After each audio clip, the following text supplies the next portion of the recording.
Bismillahirrahmanirrahim. Assalamualaikum warahmatullahi wabarakatuh.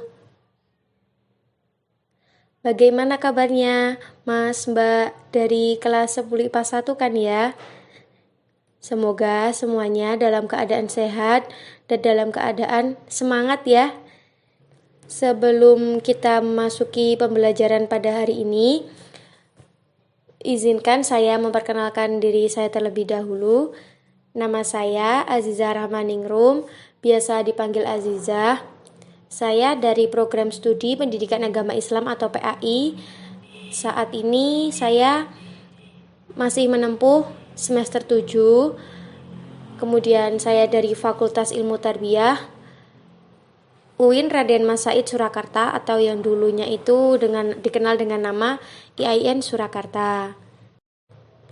Baik, langsung saja kita mulai pembelajaran pada hari ini. Kita akan mempelajari tentang sejarah penurunan dan penulisan Al-Quran.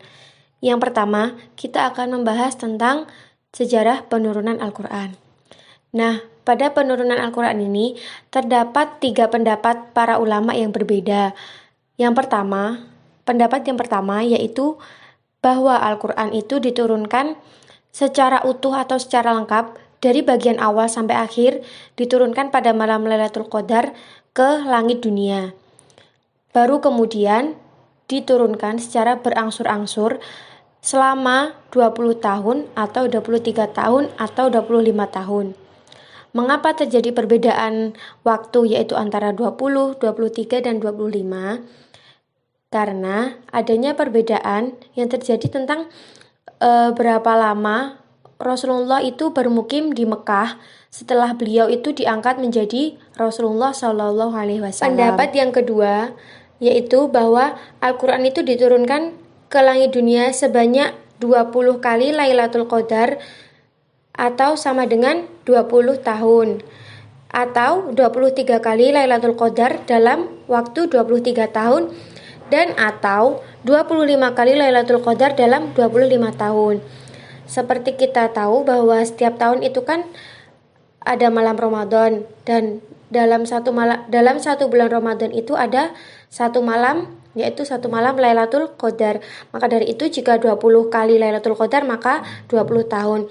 Jika 23 kali Lailatul Qadar maka 23 tahun, dan jika 25 kali Lailatul Qadar maka lamanya 25 tahun.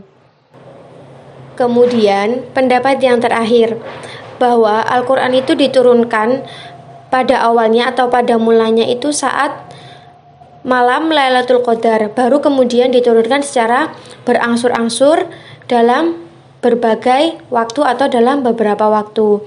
Kemudian ada pula pendapat lain bahwa Al-Quran itu diturunkan dalam 3 tingkat atau 3 kali.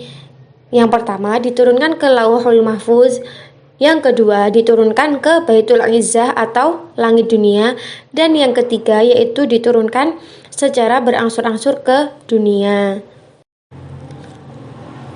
Terlepas dari beberapa pendapat yang sudah disebutkan sebelumnya, bahwasannya Al-Quran itu diturunkan selama atau dalam waktu 22 tahun, 2 bulan, 22 hari, yaitu awalnya atau dimulai dari malam 17 Ramadan tahun 41 dari kelahiran Nabi sampai dengan 9 Zulhijjah tahun 63 dari kelahiran Nabi, atau pada saat Haji Wada. Nah, permulaan atau awalnya turun wahyu dari Allah itu pada saat Nabi Muhammad sedang berdiam diri di Gua Hira, dan wahyu itu diturunkan dengan perantara atau melalui perantara malaikat Jibril. Surah yang pertama kali turun atau wahyu yang pertama kali turun itu adalah surah Al-Alaq ayat 1 sampai 5. Baik, selanjutnya kita akan membahas tentang sejarah penulisan Al-Quran. Penulisan Al-Quran merupakan proses penulisan ayat-ayat atau wahyu yang telah diterima Nabi Muhammad SAW, kemudian dikumpulkan dan dijadikan sebuah mushaf atau kitab yang berjilid, di mana penulisan itu dimulai pada saat zaman Nabi sampai saat zaman Khalifah Utsman bin Affan. Nah, Proses penulisan Al-Quran ini terbagi menjadi 3 fase atau 3 tahap.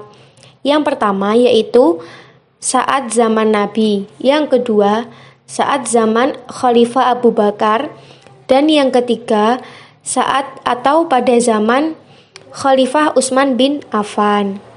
Yang pertama, zaman Nabi. Pada zaman Nabi ini banyak sahabat yang menghafalkan Al-Quran.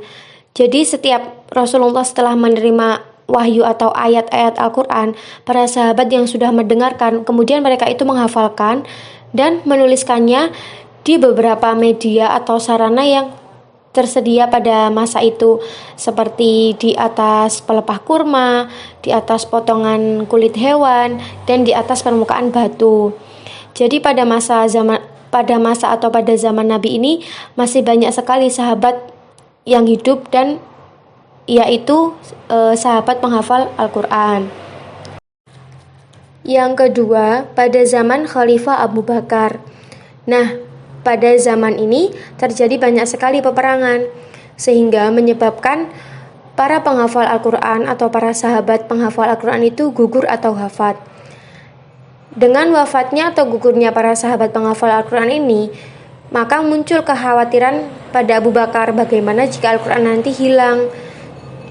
Nah, kemudian Umar bin Khattab itu menyampaikan pendapat atau mengusulkan bagaimana jika nanti diadakan pengumpulan atau penulisan Al-Quran. Akan tetapi Khalifah Abu Bakar menolak.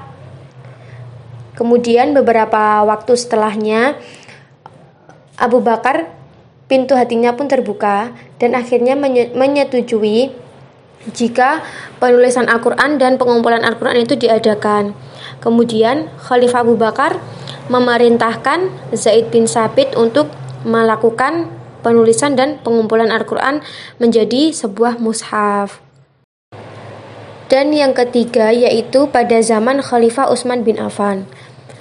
Pada zaman Khalifah Utsman ini banyak sekali catatan atau kumpulan ayat-ayat Al-Quran yang dikumpulkan para sahabat itu terdapat perbedaan. Nah, dikhawatirkan jika ada perbedaan-perbedaan dalam penulisan, nanti akan dapat menimbulkan fitnah. Maka dari itu, Khalifah Utsman memerintahkan beberapa sahabat untuk menjadikan kumpulan-kumpulan tersebut agar dijadikan satu mushaf atau satu jilid.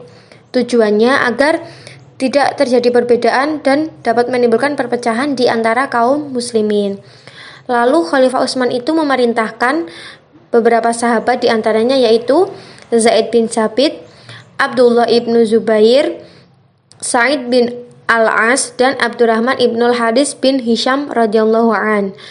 Nah, para sahabat itu diperintahkan untuk menulis ayat-ayat Al-Quran dan memperbanyak mushafnya, kemudian nanti akan disebarluaskan ke beberapa penjuru di dunia. Kemudian ada perbedaan antara pengumpulan Al-Quran pada zaman Khalifah Abu Bakar dengan pengumpulan Al-Quran pada zaman Khalifah Utsman bin Affan. Jadi apabila pada masa atau pada zaman Khalifah Abu Bakar itu pengumpulan ayat-ayat Al-Quran itu ditujukan agar ayat-ayat tersebut tidak tercacar dan tidak hilang. Akan tetapi berbeda dengan pada masa Khalifah Utsman bin Affan. Nah, tujuan pengumpulan Al-Quran pada zaman atau pada masa Khalifah Utsman ini adalah jadi pengumpulan itu dijadikan satu mushaf dengan satu dialek bacaan agar tidak menimbulkan perpecahan atau perbedaan di antara kaum muslimin. Cukup sekian ya anak-anak, Mas Mbak kelas 10 IPA 1 penjelasan dari saya tentang materi sejarah penurunan dan penulisan Al-Quran. Semoga dengan sedikit penjelasan dari saya ini dapat bermanfaat bagi kita semua. Apabila ada kurangnya saya mohon maaf. Terima kasih atas perhatiannya. Wassalamualaikum warahmatullahi wabarakatuh.